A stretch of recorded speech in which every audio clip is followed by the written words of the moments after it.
বন্ধু বান্ধৱীসকল, আপোনালোকে ভয় খাইছেনে বাৰু? সঁচাকৈয়ে এখন ডাঙৰ যুদ্ধ হ'বলৈ গৈ আছে নেকি? যেতিয়া পাকিস্তানী টেৰৰিষ্টে কাশ্মীৰৰ পেহেলগামত ভাৰতৰ মহিলাসকলৰ সেন্দুৰ মুচিছিলে, তাৰ পিছত 14 দিন চিন্তা কৰি 7 তাৰিখে ভাৰতীয় নাগৰিক সাজু হ'ব লাগে বুলি কৈছিল। কিন্তু সেই 7 তাৰিখে ৰাতিয়ে ভাৰতে কাশ্মীৰত ইতিমধ্যে প্ৰত্যুত্তৰ দি দিলে। ৰাতি প্ৰায় 1:31 পৰা 1:33 ভিতৰত বুলি আমি জানিবলৈ পাইছোঁ। গতিকে সেই সময়কণত পাকিস্তানৰ ৰাইজ যেতিয়া শুই আছিলে, লালকাল টোপনিত আছিলে, আৰু সেই সময়কণতেই কি কৰিলে, এখন ড্ৰোনৰ সহায়ত, ড্ৰোন বুলি এইকাৰণে কৈছোঁ, গম পাইছোঁ মই ড্ৰোন বুলি, আৰু LMS বুলি এখন ড্ৰোনৰ সহায়ত, মানে সেই ড্ৰোনখনৰ সহায়তেই কৰিব পাৰে, নিজে মানুহ গৈ কৰিব নালাগে তাত। গতিকে সেই ধৰণে গৈ আমাৰ ইণ্ডিয়ান এয়াৰফ'ৰ্চে ৰাতিক দিন কৰি দেখুৱালে। নিশ্চয় আপোনালোকে বাতৰিটো পাইছে। আৰু ইয়াৰ পৰা কি হ'ব পাৰে, আমাৰ কিমান ভয় লাগে। এতিয়া চাওক, যি সময়ত পাকিস্তানে আমাৰ ভাৰতৰ মহিলাৰ শিৰত সেন্দুৰ মুচি দিছিলে, প্ৰায় 26গৰাকী মহিলাৰ শিৰত সেন্দুৰ মুচিছিলে। গতিকে এই সেন্দুৰৰ মূল্য ভাৰতবৰ্ষই পাকিস্তানক কালি ৰাতি দিলে।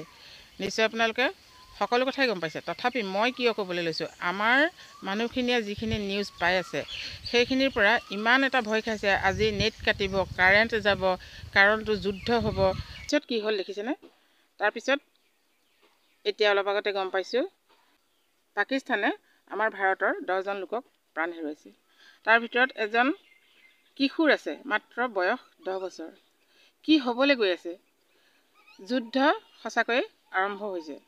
তথাপি আপোনালোকক কওঁ, আপোনালোকে ভয় নাখাব। দেশমাতৃক সেৱা কৰিবলৈ আপোনালোকে প্ৰত্যক্ষভাৱে নাপালেও পৰোক্ষভাৱে পাইছে।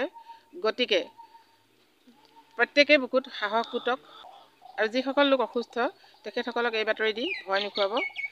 যিসকল লোকৰ হাৰ্টৰ অসুখ আছে তেখেতসকলকো ভয় নোখোৱাব। ইতিমধ্যে আমাক কৈছে যে চাইৰেন বাজিব। গতিকে আমি গম পাম চাইৰেন কি বস্তু। যেনেকৈ এখন এম্বুলেঞ্চ গৈ থাকিলে হৰ্ণ দি যায়, আৰু ফায়াৰ ব্ৰিগেডৰ গাড়ী গ'লে হৰ্ণ দি যায় বাট এৰি দিবলৈ, ঠিক তেনেকৈ আকাশত চাইৰেন বজাব, এটা শব্দ হ'ব, আৰু সেই শব্দ আমি সকলোৱে শুনিম।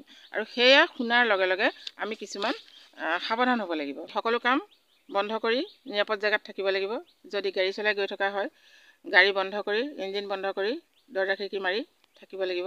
ঠিক তেনেকৈ ভূমিকম্প অহাৰ সময়ত আমাক যেনেকৈ সাৱধানতাবিলাক দিছিলে, এতিয়াও তেনেধৰণৰ সাৱধানতাবিলাকে আমাক দিছে, আমি তাকেই ল'ব লাগিব। আৰু তথাপিতো আপোনালোকে ভয় নাখাব। যুদ্ধ যদি হয়, আমি চাইৰেন শুনো, আমি সাৱধান হৈ থকাটো থাকিমেই। বাকী ভগৱানে যি কৰে কৰিব। আমি জন্ম হৈছোঁ, এদিন মৃত্যু হ'বই লাগিব। তাকে বুকুত সাহস বান্ধি আমি থাকিব লাগিব। আৰু এই যুদ্ধ বিগ্ৰহ আগতেও হৈছে, প্ৰায় 1971 চনত হৈছিলে। গতিকে তেতিয়াৰ পৰা তেনেধৰণে বহু লোক আছে, আৰু এতিয়াও আমি ইমান ভয় কৰাৰ কোনো কাৰণ নাই। কাৰণ দেশমাতৃক সেৱা কৰিবলৈ বহুতো লোক আগবাঢ়ি গৈ শ্বহীদ হৈছে। গতিকে তেওঁলোক যেতিয়া শ্বহীদ হৈছে, আমিও এই যুদ্ধৰ কাৰণে ভয় খাবৰ কোনো দৰকাৰ নাই। নিজে নিজে সাৱধান হৈ সকলোখিনি, আচলতে চৰকাৰৰ ভাষ্য আমাক মানিবলৈ কৈছে। চাইৰেন বন্ধ হোৱাৰ পিছত আমাক কিবা ক'ব, গতিকে সেইমতে আমি থাকিব লাগিব, আৰু ঠাণ্ডা পৰিস্থিতিয়ে থাকিবলৈ কৈছে। গতিকে তেওঁলোকে যিখিনি দিছে, মই সেইখিনি গোটেইখিনি গাই দিয়া নাই আপোনালোকক। তথাপিতো দুটামান কথা কৈছোঁ, আপোনালোকে নিশ্চয় গম পাইছে। গতিকে চাওক কি অৱস্থালৈ গৈ আছে। আপোনালোকে সাহস দিব লাগিব। এই সময়ত সকলো একগোট হৈ আমি সাহস দিব লাগিব সকলোকে, আমাৰ দেশমাতৃক আমি ৰক্ষা কৰিবলৈ। জয় হিন্দ, জয় অসম।